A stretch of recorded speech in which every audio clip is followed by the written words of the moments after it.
Liga 1 pekan kedua setelah usai. Yuk kita intip, ada momen apa aja sih sejauh 2 pekan ini?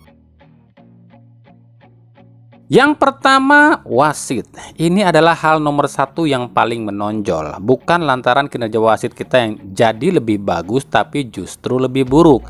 Sejumlah pelaku sepak bola sudah mengkritik wasit, mulai dari pelatih seperti Bernardo Tavares dari PSM, Thomas Doll dari Persija, Marcelo Rospido dari Persik Kediri, dan Stefano Cugura dari Bali United. Lalu ada petinggi klub yang juga protes, ada Azrul Ananda dari Persebaya, ada Umuh Muhtara dari Persib, ada Rumadi dari PSS Sleman, dan Sumarji dari Bayangkara FC. Semuanya memprotes buruknya kinerja wasit di Liga 1 saat ini. Yang kedua, hanya ada 2 tim yang raih hasil sempurna di 2 laga awal. Dan uniknya 2 tim ini justru tim yang musim lalu terseok-seok dan bisa disebut tim anak baru di Liga 1, yakni Rans Nusantara FC dan Dewa United. Yang ketiga, ada 2 tim yang belum raih 1 pun poin di 2 laga, yakni Bayangkara FC dan Bali United. Yang keempat, ternyata ada 2 tim yang alami 2 hasil imbang di 2 laga awal. Dan uniknya 2 tim ini adalah tim yang katanya si rival, yakni Persib Bandung dan Persija Jakarta. Yang kelima, keras. Liga 1 musim ini keras. Dari awal sudah saling sikut. Terbukti dari 2 pekan saja sudah mencapai 673 kali pelanggaran, 42 kartu kuning dan 3 kartu merah. Namun ini seharusnya bisa lebih banyak andai para wasit ini tak kontroversi dan bobrok dalam bertugas. Yang keenam, denda. Hingga pekan kedua ini, Komite Disiplin PSSI belum keluarkan denda apapun meskipun sudah banyak terjadi pelanggaran. Ini wajar sebab Komite Disiplin yang baru belum terbentuk. Lalu apakah pelanggaran-pelanggaran di 2 pekan ini tak dihitung sebab Komite Disiplin wasit yang belum terbentuk? Harusnya sih tetap dihitung sebab seharusnya PSSI dan LIB ini sudah memiliki staf-staf yang khusus mengawasi dan melaporkan kejadian apa saja yang terjadi di Liga 1. Ya mungkin itu saja yang bisa kami catat. Lalu apalagi ya? Nah kalau ada yang tahu apalagi nih yang mencolok di Liga 1 di 2 pekan ini, silahkan kasih komentar ya. Assalamualaikum warahmatullahi wabarakatuh. Hai Rio Ria Sport Lovers, welcome back to Rio Ria Sport Channel. Oke, sebelum kita bahas video-video yang ada di video kali ini, saya mau sedikit disclaimer nih. Banyak banget yang berkomentar di video-video saya tentang, "Bang, kapan nih giveaway? Kapan lagi nih hadiah segala macam?" Kami sekali lagi beritahu bahwa kami ini bukan channel giveaway ya. Kami ini channel berita bola ya.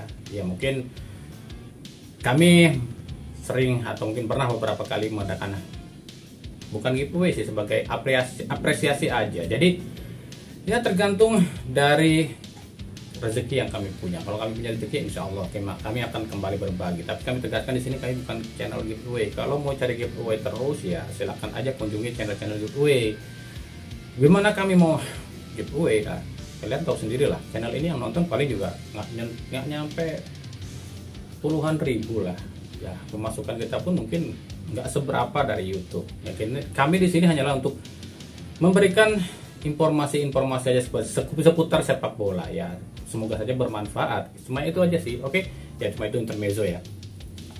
Oke, lanjut ke beritanya. Ada apa sih di Rio Ria Sport untuk edisi kali ini? Selain berita yang udah kami ungkapkan di segmen awal, kita pun masih punya beberapa berita dari Liga 1 dan juga transfer Liga 2 yang wow, semakin panas sebab ada regulasi pemain asing. Nah, buat lebih jelasnya lagi kita akan simak dan bedah sama-sama di channel ini. Tapi seperti biasa, sebelum kita bedah semuanya, saya tetap mohon dukungannya untuk channel ini agar terus berkembang dan bisa memberikan berita-berita informatif yang tentunya semoga saja bermanfaat untuk kita semua. Caranya tetap sama, dengan klik subscribe, aktifkan juga notifikasi loncengnya, like, share, dan juga komen. Dan inilah Rio Sport selengkapnya.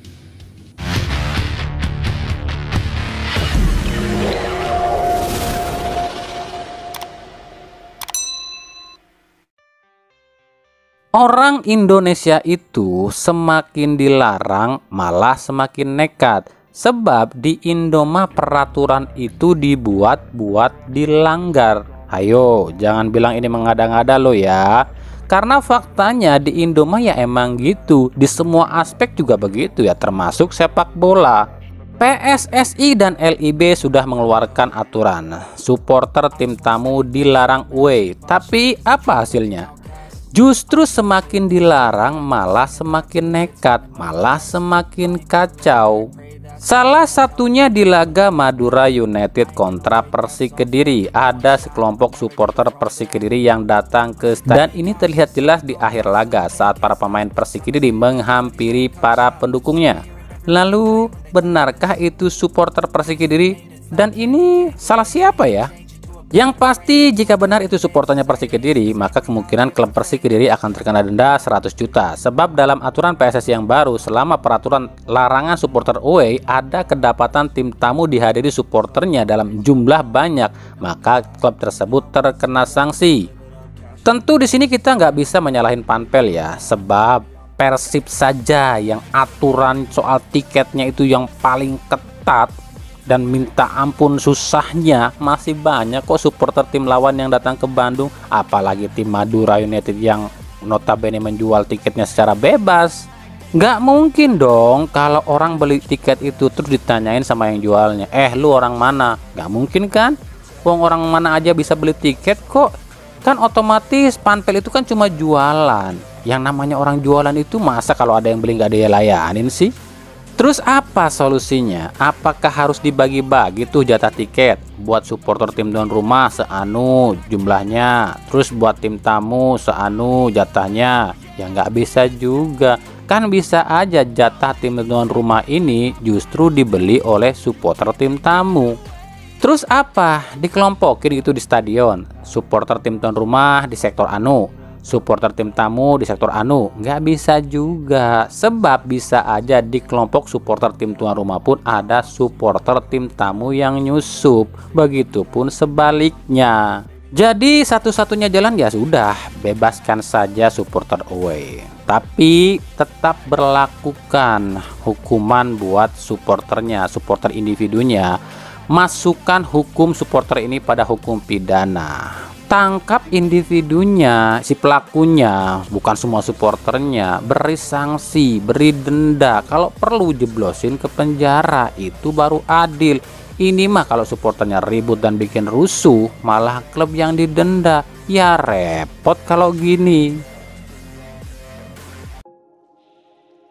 Dari Persib Bandung, Tyrone Del Pino kabarnya fix pulang ke Spanyol, tapi pihak Persib belum berikan statement apapun soal Vino. Apakah Vino ini ke Spanyol untuk berobat atau justru memang dilepas oleh Persib? Tapi ada kabar atau isu nih yang kami dengar, Direktur PT PBB Haji Umum Muhtar sudah memberikan 2 nama asing baru pada Luis Milla. Lalu siapa saja? Apakah Bruno Katanhede atau Ezechiel Nduasel atau Basim Rashid?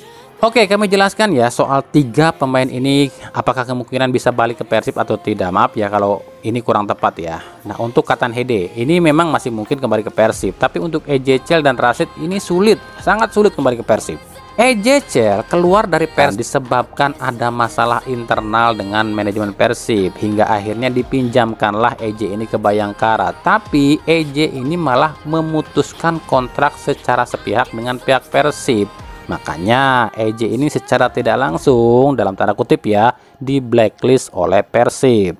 Begitupun dengan Muhammad Basim Rashid yang ada masalah internal dengan pihak manajemen Persib. Salah satunya soal masalah gaji ya. Lalu Katanhede pun agak sulit didatangkan ke Persib. Katanya sih ini ada kaitannya dengan Robert Rene Albert. Jadi Katanhede ini tuh didatangkan ke Persib itu oleh Rene Albert. Jadi ada hal-hal yang terikat antara Katanhede ini dengan Rene Albert. Jadi kalau Persib ingin rekrut dia lagi ya, Persib harus berurusan lagi dengan Robert Rene Albert. Itu katanya lo ya. Lalu siapa pemain asing yang direkomendasikan oleh Umum Muhtar? Yang pertama Mariano Vazquez, pemain yang saat ini main di Liga Arab Saudi bersama klub Al Faisali FC, kebangsaan Argentina, berusia 30 tahun. Posisinya adalah gelandang box to box dan bisa berperan sebagai gelandang serang. Kontraknya udah habis di 30 Juni 2023. Nah, udah tahu dong jika Vazquez ini masuk ke Persib. Nah, Vazquez ini akan gantikan posisi siapa? Ya tentu saja posisi Tyrone Del Pino. Yang kedua, William Pacheco. Tahu dong siapa dia? Nama Pacheco ini direkomendasikan karena faktor pengalaman di Liga 1. Apalagi Pacheco ini saat ini nganggur tanpa klub. Tapi ini kembali kami katakan, ini cuma baru rekomendasi lo ya. Karena tetap yang memutuskan itu adalah pelatih.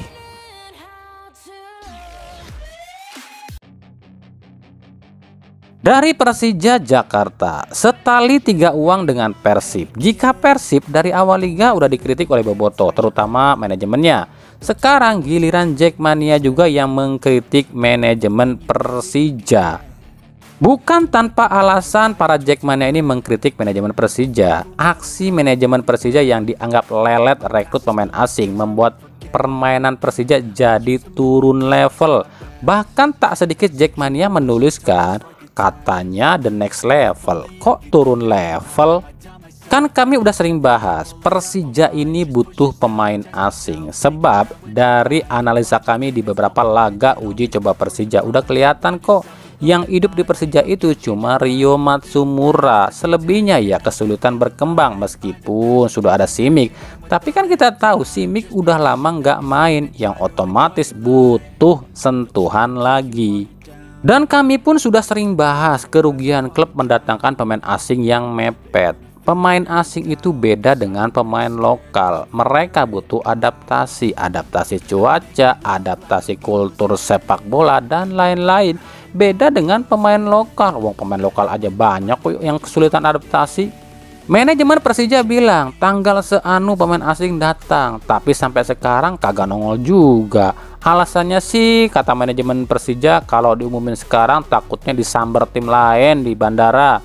Sekarang gini deh logikanya, kalau klub mepet mendatangkan pemain, terus tiba-tiba pemain tersebut nggak cocok atau nggak sesuai dengan permainan tim, atau pemain tersebut cedera, sementara jendela transfer udah ditutup, yang rugi siapa coba? Ya semuanya, klub rugi, pelatih rugi, supporter pun rugi. Jadi menurut kami udah tepat jika Jackmania dan Boboto ini mengkritik manajemen. Karena pada dasarnya supporter itu cuma pengennya lihat tim kesayangannya ini berprestasi dan tampilkan permainan apik, bukan bisnis. Tapi kan manajemen itu pikirannya sebaliknya, bisnis dulu, prestasi mah ngikutin, itu kata manajemen. Giliran manajemen dikritik sama supporter, manajemennya yang marah-marah, ngambek-ngambek sama supporternya. Padahal dalam sepak bola, pemain bisa datang dan pergi dalam tiap klub. Manajemen bisa berubah-ubah dalam tiap klub. Tapi supporter tetap setia selamanya dan tak akan berubah. Jadi buat klub-klub harusnya lebih mementingkan kepuasan penonton dan supporter, bukan kepuasan bisnis.